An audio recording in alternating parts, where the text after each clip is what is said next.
आचार्य रामचंद्र शुक्ल का साहित्य परिचय दे। हिंदी सेमेस्टर 1 MIL का ये बहुत ही ज़्यादा इम्पोर्टेंट सवाल है, जिसे मैं आपको एक आसान नोट्स के साथ समझाऊंगा, जिसे हूबहू आप अपने एग्जाम में लिख सकते हैं। अगर मेरा ये नोट्स आपके लिए हेल्पफुल हुआ तो मेरे चैनल को सब्सक्राइब करें, ताकि आपको सारा कोर्स का वीडियो यहाँ मिल सके, और वीडियो को अधिक से अधिक लाइक एंड शेयर करें। चलिए दोस्तों, आंसर को डिस्कस करते हैं।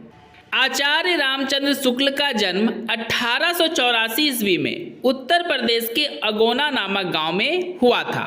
मतलब उत्तर प्रदेश का एक अगोना नामक गांव था दोस्तों, वहीं पे आचार्य जी का जन्म हुआ था, तथा वाराणसी में 1941 ईस्वी को वे इस दुनिया को छोड़कर चले गए।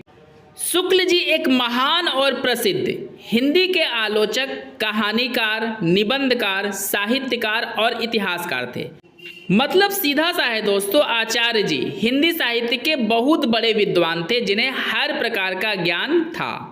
हिंदी साहित्य का इतिहास शुक्ल जी के द्वारा लिखा गया सबसे लोकप्रिय और महत्वपूर्ण पुस्तक मानी जाती है, जिसकी मदद से, मतलब हिंदी साहित्य के इतिहास की मदद से काल का समय और नामकरण करने में और समझने में काफ़ी आसानी होती है।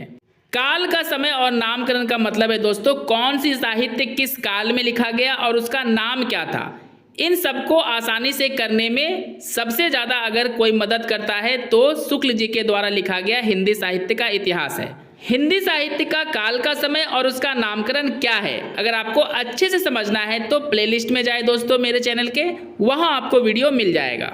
शुक्ल जी के माता का नाम विभासी और पिता का नाम चंद्रबली शुक्ल था। जब शुक्ल जी केवल 9 वर्ष के थे दोस्तों, तभी उनकी माता की मृत्यु हो गई। बचपन से ही शुक्ल जी को पढ़ने में काफ़ी रुचि थी, और दोस्तों उनकी इसी रुचि ने उन्हें इतना बड़ा और महान साहित्यकार बनाया, क्योंकि बिना रुचि के हम लोग कोई भी काम सही से नहीं कर पाते हैं। रुचि काफ़ी ज़रूरी है दोस्तों हमारे विकास के लिए।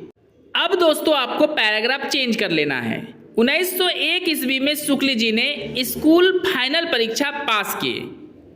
उनके पिताजी उन्हें वकील बनाना चाहते थे, परंतु शुक्ल जी को वकालत में कोई भी रुचि नहीं थी। वकालत में रुचि नहीं होने के कारण शुक्ल जी वकालत की परीक्षा पास नहीं कर पाए।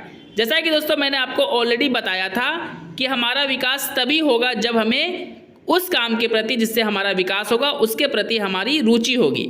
अब शुक्ल जी को वकालत करने में कोई रुचि नहीं थी, तो वो पास कैसे कर पाते, इसलिए वे फेल कर गए।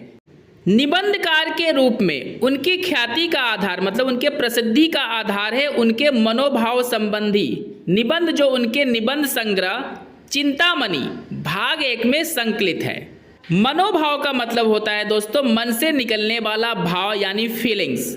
उन सभी फीलिंग्स यानी भावों को उन्होंने अपनी प्रसिद्ध पुस्तक चिंतामणि भाग 1 में लिखे हैं। उनसे दोस्तों यहाँ पे आपको उनसे कर लेना है। पूर्व हिंदी में मनोवैज्ञानिक निबंधों का अभाव ही था।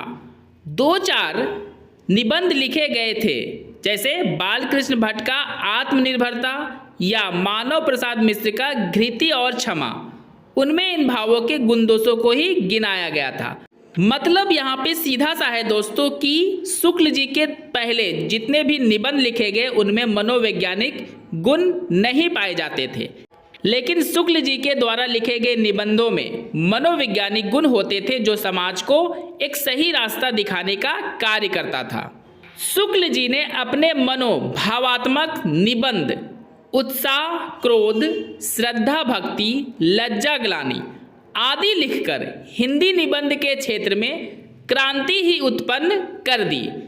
मतलब सीधा सा है दोस्तों, ये सारे निबंध लिखकर शुक्ल जी ने निबंध लेखन के क्षेत्र में एक क्रांति ला दी, यानी लोगों की सोच बदल दी, लेखकों की और पढ़ने वालों की सोच बदल दी कि निबंध से हमें कितना ज़्यादा ज्ञान मिल सकता है। यह शुक्ल जी ने सभी को बताया।